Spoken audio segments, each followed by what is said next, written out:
राज्यातील पहिली वातानुकूलित जिल्हा परिषद शाळा सिंधुदुर्गातील वारंगावमध्ये सुरू करण्यात आलेली आहे आणि त्याचं उद्घाटन जिल्ह्याचे पालकमंत्री नितेश राणे यांच्या हस्ते करण्यात आलं।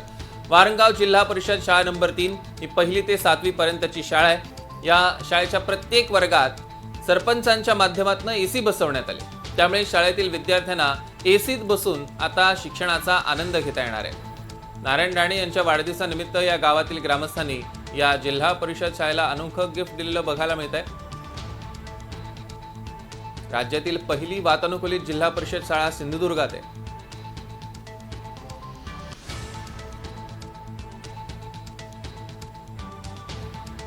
आमच्या कोकणामध्ये साक्षरतेचं प्रमाण अतिशय चांगलं आहे।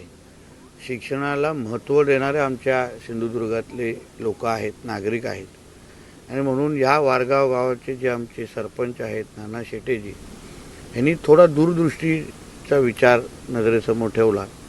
आपण सगळ्या जणांना सातत्याने आपण मीडियाचे मित्र म्हणून पण स्टोरी चालवता, आम्हालाही सगळ्यांना चिंता शाळेतल्या कमी होणाऱ्या पटसंख्येची आहे आणि म्हणून त्याच्यावर काय प्रयोग करू शकतो, काय उपाय शोधू शकतो, नाविन्यपूर्ण काय नवीन प्रयोग करून पटसंख्येला कशी चालना देऊ शकतो किंवा प्रोत्साहन देऊ शकतो, यासाठी आमच्या सरपंच महोदयांनी अतिशय स्तुत्य उपक्रम या निमित्ताने राबवलेला आहे।